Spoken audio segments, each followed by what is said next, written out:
Several years ago, it was 2008 to be precise, I presented a lesson on gossip. And in the past couple of years, I thought maybe I should do that again. And then more recently, had a couple of specific requests to talk about this subject. And so that's the topic for today. I'm going to talk about gossip. And I want to say right off the bat, so I don't forget to say it later, I'm not talking about this because I think that this is something that is rampant epidemic in this church.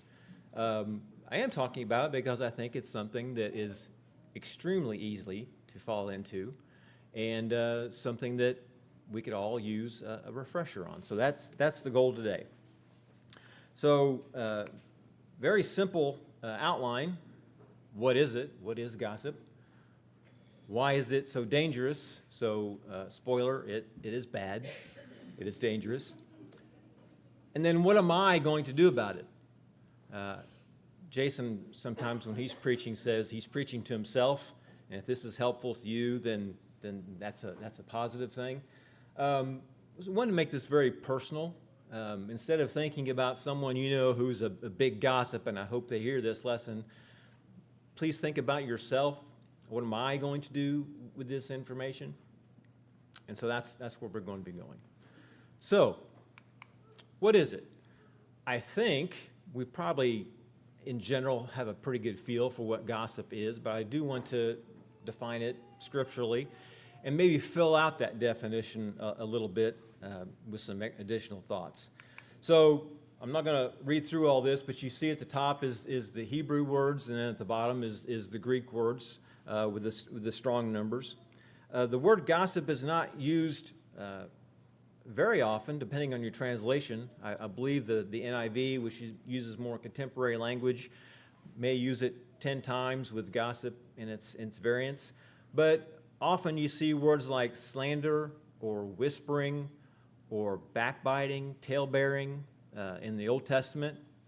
In the New Testament, you see that word blasphemia, which we would see as blasphemy against God, injurious speech against God, but when it's person to person, that word still applies as the idea of gossip.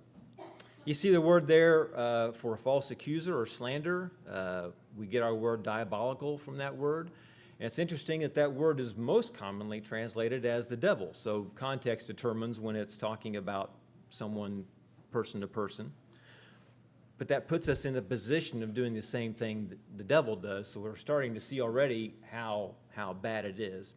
And the last couple are actually kind of interesting word pictures. The idea of something that's bubbling up, but it's empty. And then the idea that you're doing something that's akin to the magical murmurings of a snake charmer. So those are many of the scriptural references, the founding words. So if you take that all together, you really see that what we're talking about is talking bad, you might say, talking bad about another person. So to spread secrets or rumors, accusations or slander, to reveal personal information about another. I found a definition that I found helpful, that I liked. This is from Family Ministries. To gossip is to speak in a way that raises questions or doubts about another or their character.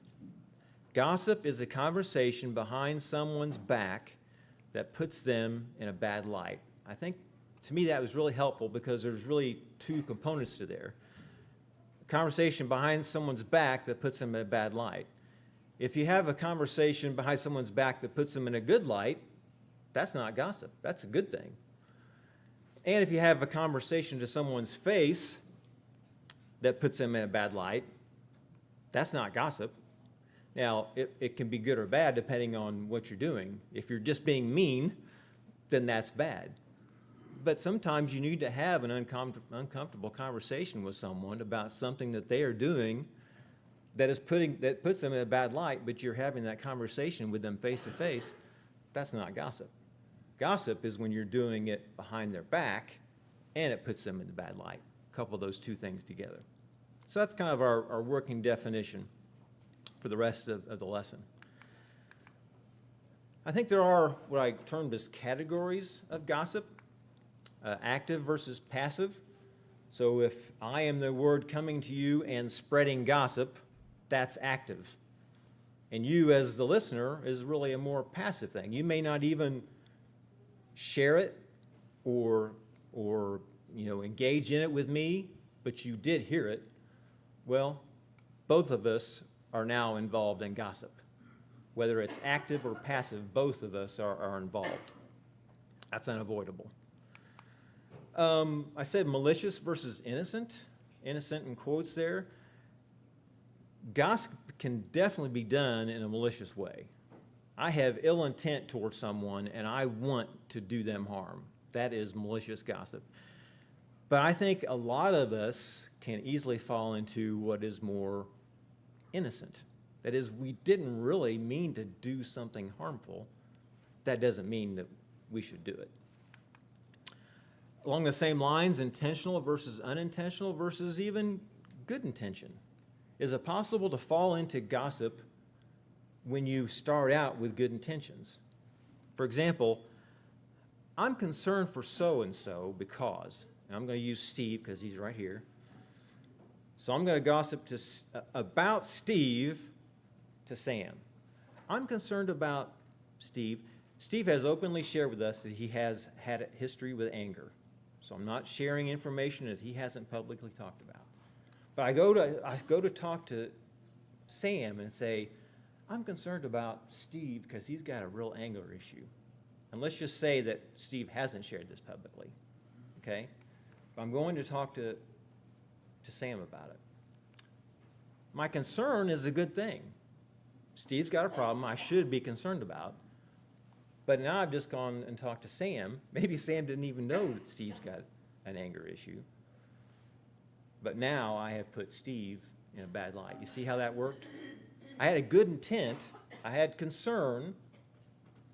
But now I've put Steve in a bad light. Same thing. I go to Sam. I'd like for us to pray for Steve because he's a big gossip. That's kind of ironic, right? I've done the same thing. I'd like for us to pray. That's a good thing. Me praying is good. Me praying with someone else is good. But now I have included someone else in that. What did you think about what Steve said about in class? I had a problem with that.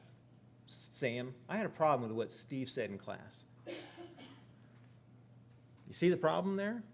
I'm talking to Sam about what Steve said in class. But it can easily come across as, I'm not sure I heard that right. Did you hear the same thing I heard? It can sound like a very positive thing. I just want to make sure that I'm not getting this information wrong. So, did you hear the same thing I heard? But in the meantime, I have said something that puts Steve in a bad light. I'm having a problem with Steve because he is very covetous. So please pray for me. See how it got a little bit changed a little bit. I'm having a problem. It's my problem. I've got a bad attitude. So please pray for me. But in the meantime, I filled in the blank and said something that puts Steve in a bad light. I heard something about Steve. Do you know anything about that? I'm just trying to get some information. I heard this. I saw it on Facebook. Have you heard about that? I want to make sure that I'm not going and spreading your rumors. Well, maybe Steve, I'm pretty sure that Sam's not reading Facebook. All right? So I read it on Facebook, and then I went and told Sam what I read about Steve on Facebook. And again, it comes across as well-intended. I want to make sure I'm getting this right. And probably all of you are thinking there's an easy solution to a lot of this. And you're right. Matthew 18. If I got an issue with Steve, or if I've heard something about Steve, or if I got a problem with what Steve said, I need to go talk to who, class? Steve. I don't need to go talk to Sam about it. I need to go talk to Steve about it. And then the passage talks about if Steve won't listen to me, I don't think that's going to happen. I've known Steve for a long time. I don't think it's going to go any further. And that's the beauty of going to Steve. Now, I didn't take care of everything in that previous slide, so we'll talk a little bit more about those. But that alone is golden. Going to the one that you heard about, that you saw, that did this, that you got an issue with, that you're concerned about. Talk to that person, not some other person. So why is this so dangerous? I think we got a pretty good definition. Why is it so dangerous? Well, number one, it takes three. Bare minimum. This was the title of the lesson. Gossip. The bare minimum, it takes three. It takes the one who's going and gossiping, the one who's hearing it, and the one you're talking about. That's three minimum. Now, often there's more than one person you're gossiping about, so now you're up to five. And if I'm at the lunch table and I'm sharing it with two or three, then you're up to 6 and 7. And so baseline, you've got that many people who are involved with this situation. Now, if I am committing an individual sin, I'm coveting something, and no one else knows about it, that's just me. That's one. And if I can deal with that and manage that with God's help, then it's done. But here you've got it with three, which leads into the next one. It's so dangerous because it spreads like wildfire. James says, so also the tongue is a small member, yet it boasts of great things. How great a forest is set ablaze by such a small fire. The tongue is a fire, a world of unrighteousness. The tongue is set among our members, staining the whole body, setting on fire the entire course of life, and set on fire by hell. So James is talking about our speech in all ways, but as we narrow it into is talking about gossip, you see how this analogy with a fire really hits home. Because once you tell someone else, and that person tells someone else, and if you happen to tell two, and each of those people tell two, you don't have to be a math major to know how quickly that erupts. And we live in a time where communication has never been easier in the civilization. Not only talking, but texting or chatting. And we have the ability through a mouse click or a press of the enter button or a thumb on your smartphone that literally the whole world can know what's on your mind in moments. That's a frightening thing.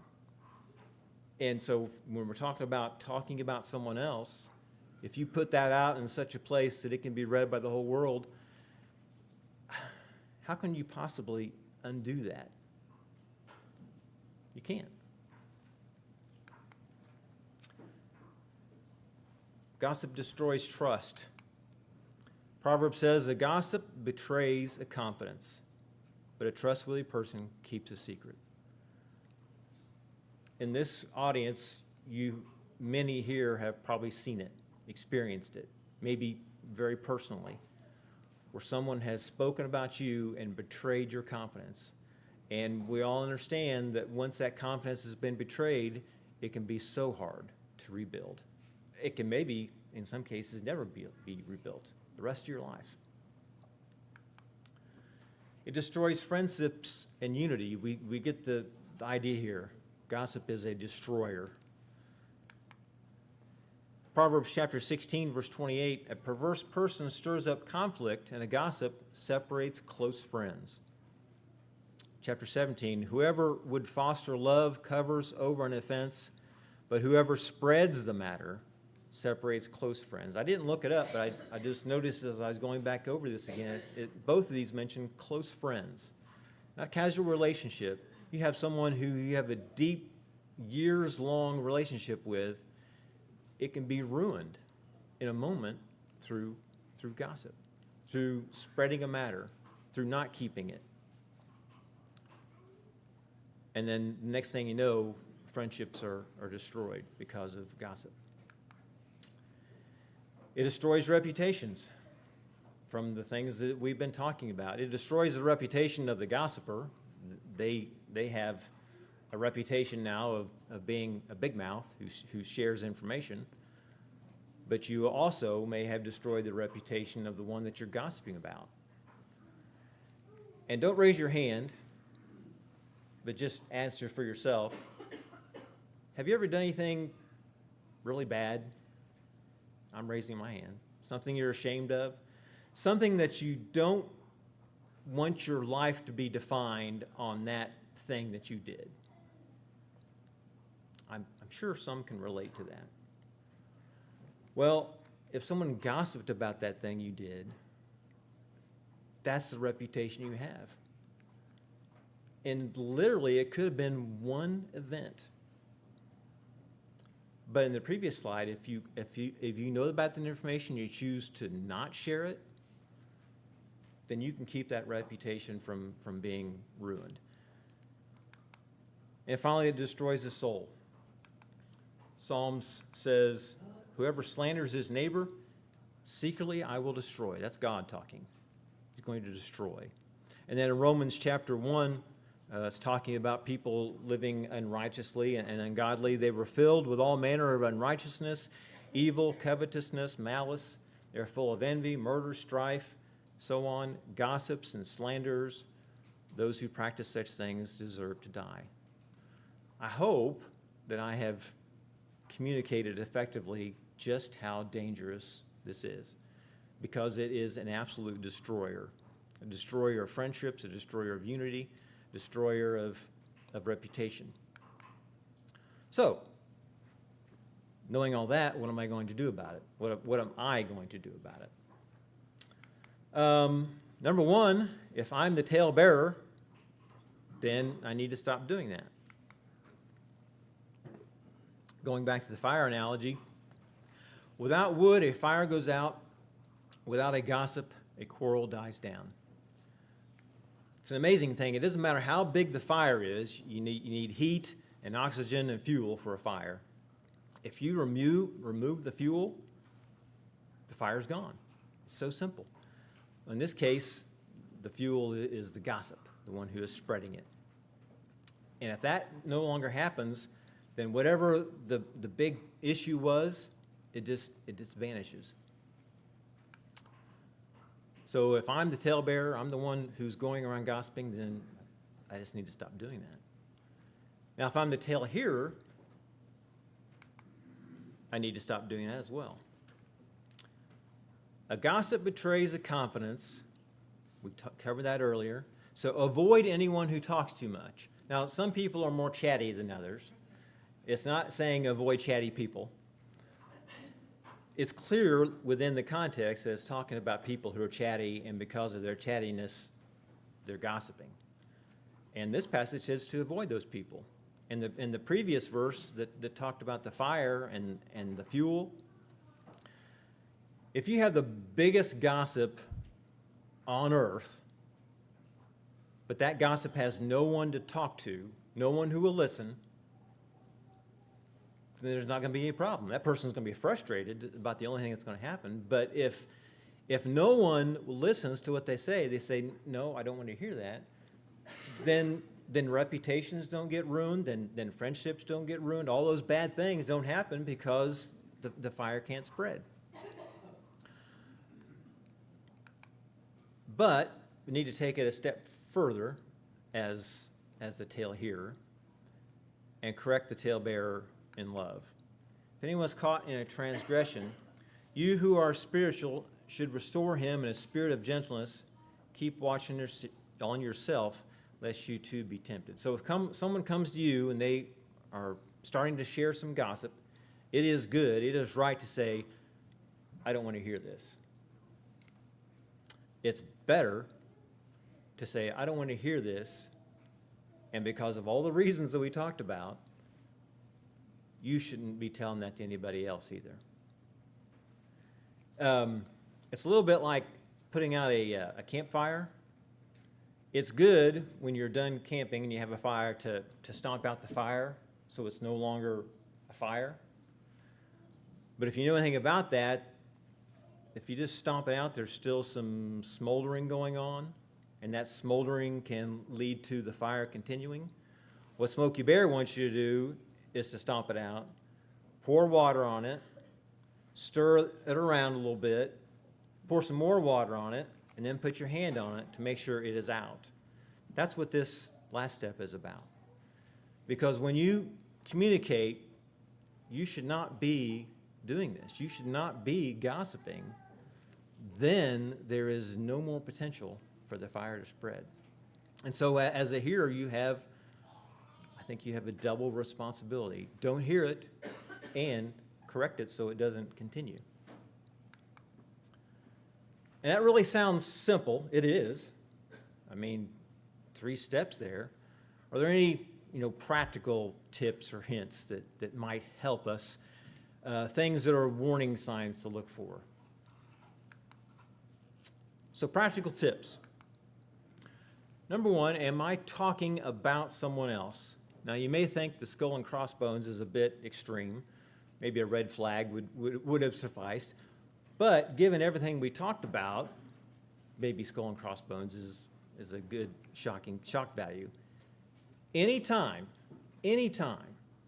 I'm talking about someone else, anytime I'm talking to Sam over here about Steve, I should have high alert, bells and whistles and sirens and whatever else you can imagine in your mind, flashing lights, that I am entering the danger zone. Anytime I'm talking about someone else, you're entering the danger zone. That doesn't mean what you're doing is bad. It means you have the potential to slip into gossip, which is, I think we've demonstrated, easily done. So that's not saying don't talk about someone else. It's saying when you talk about someone else, be very, very careful about what you're doing. Here's a practical tip. Am I speaking in a whisper or hushed tone? Again, this is not absolute. I may have permission to talk about Steve's anger that he's had in the past. He shared that with me. Anyone you want to talk about that. But if it's a current issue, some discretion is in order. And if I'm in a crowded place, I may want to lower my voice as I talk about that. That's appropriate. But just in general, it just happens to us automatic. We're talking in our normal voice, and then we start talking about someone else, and we kind of get a little more quiet. Because we recognize, I think in a lot of cases, we recognize we're doing something we shouldn't be doing. So if we find our voice lowering, or we want to make sure someone else doesn't hear, that should be a warning flag that what's coming out of our mouth is probably not a good thing. You've probably seen this. This is a what's this? Memory device for when you're ready to talk about someone else, you should think first. And each of these letters has a word to go with it. Number 1, is it true? It's a non-starter, I think is the term. If it's not true, then you shouldn't say it, period. A couple points about that. Number 1, I have to be absolutely sure.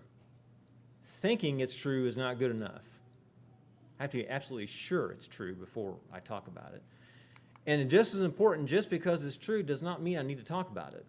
There are a lot of things that are true that I don't need to talk about for all the reasons we talked about previously. But if this one, it's like a flow chart. If it's not true, then you're done. Don't even talk about it. Is it helpful? I'm going over here to talk to someone about someone else.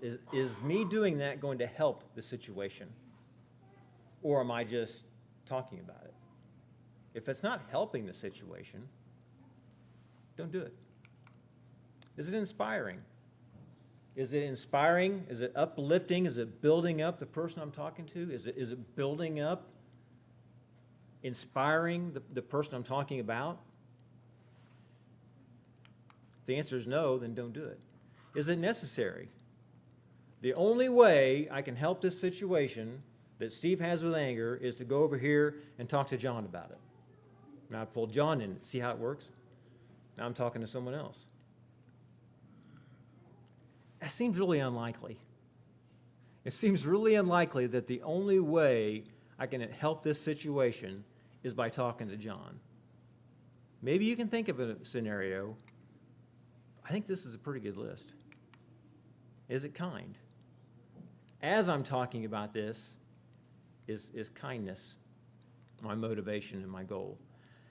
I think if you can run through that gauntlet of questions and you answer yes to all those emphatically, then you're probably on safer ground. But still be careful because of how critical it is. Philippians 4:8 says, whatever things are true, whatever things are noble, whatever things just, pure, lovely, good report, virtuous, if anything praiseworthy, meditate on these things. So the things that are in the mind are the things that are going to come out in my speech. So if I'm having pure, noble, praiseworthy, lovely thoughts about this person, am I going to be speaking about them in a way that puts them in a bad light? It doesn't flow. So our mind needs to be meditating on these things, and then our speech will follow. And a really simple one, I can't remember the other one's rule of thumb is, if I wouldn't say it in front of the person, then I shouldn't say it behind their back. That's a really easy one. If I wouldn't say it to their face, don't say it behind their back. Now, some people will say some pretty mean things to their face. So, again, it's not absolute.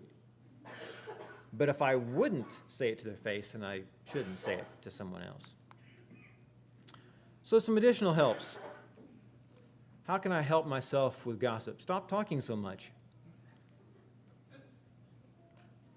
It's real simple. The less that you talk, the less opportunity you have to gossip. When words are many, transgression is not lacking, but whoever restrains his lips is prudent. Whoever keeps his mouth and his tongue keeps himself out of trouble. Amen. The less I'm talking, the less opportunity I have to be saying something I shouldn't about someone else. Stick to so-and-so. Now, I didn't say stick it to so-and-so. Stick to so-and-so. Remember the previous slide? It said, I'm concerned about so-and-so. I heard so-and-so do this. Keep the so-and-sos in there and leave the name out. Because it can be extremely helpful in a situation you're talking to someone about some situation you're dealing with, and they know a little more information about what you're talking about, right? Just leave out the name. You can still talk about the situation, but leave out the name. But be careful. Because people are really smart, and when you're talking about a situation, they can pick up on what you're talking about and who you're talking about, right? I know this guy at church, and he's tall, and he sits on the front row, and this is what he's doing. Well, I didn't tell you Steve's name, but you're pretty easy, and most of us aren't that direct, but we're really keen listeners, and we pick up on those things, so we just got to be so careful. So careful. Get a life. Now remember, I'm talking to myself, right? Preaching to myself, so I can be a little more direct. 1 Timothy 15 says, now this is talking specifically about young widows, but I think we can broaden the application. They learn to be idlers, going about from house to house, and not only idlers, but also gossips and busybodies, saying what they should not. If you got too much time on your hands, number one, we can find something for you to do. But if you got too much time in your hands and you're idle, and that idleness leads you to go around talking to others about people, or maybe you're not talking to others, you're testing it or putting it at Facebook or wherever you're using stuff. I know nobody uses Facebook. That's a problem. Do something else with your life besides talking about people. And also examine why I gossip. Now, this requires some introspection, some self-examination, which can be painful. why do I like to talk about people? So why do I like to talk about people? What is it that makes me want to go tell someone else about this person over here? What is it in my character that's leading me to do that? This organization says the gossip monger has as his goal building himself up by making others look bad and by exalting his superior knowledge of others. That sounds awful. Gossip is a destructive need for personal gratification, making oneself feel good about oneself by destroying the character and reputation of another. That sounds worse. I don't know the right word.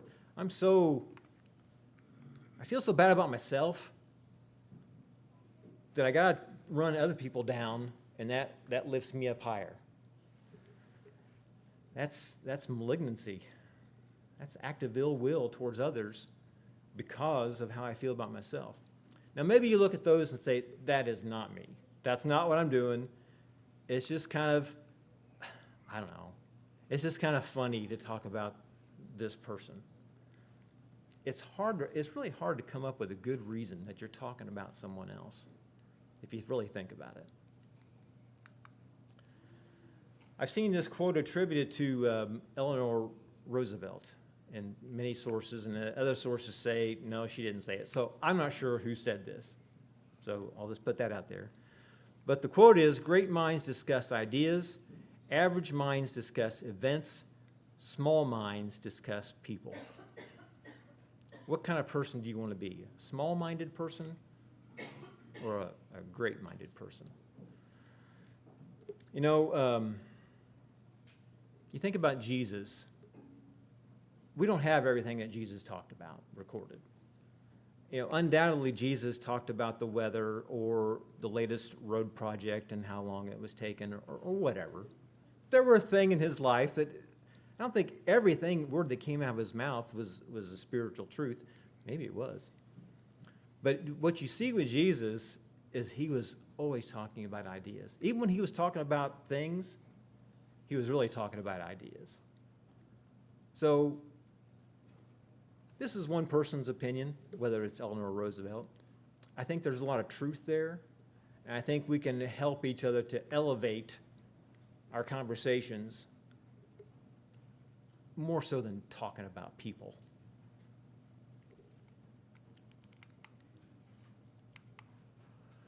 And finally, replace gossip with sharing good, positive news about others.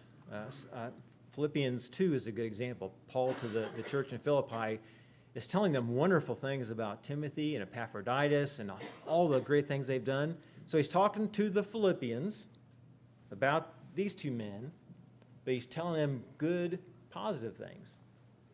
So that's encouraging, but be careful, because you're back to rule number 1. You're talking about someone else.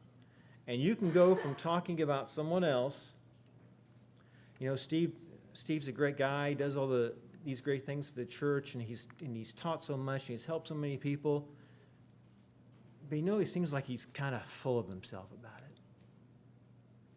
And I started out really strong,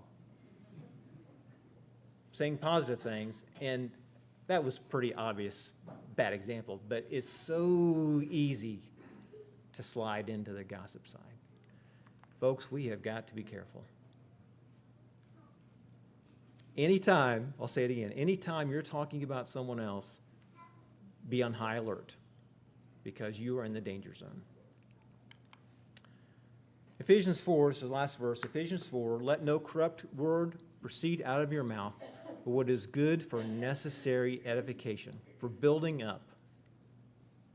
Not tearing down, not destroying, for building up, that it may impart grace to the hearers. That's what we want. That's what all of us want.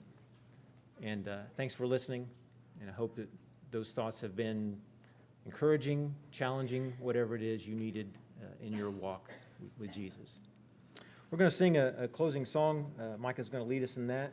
And the intent of singing that song is just to provide an opportunity for any who needs to make known your needs that we can come alongside and help you with that. So if that applies to you, we invite you to come forward as we stand and sing.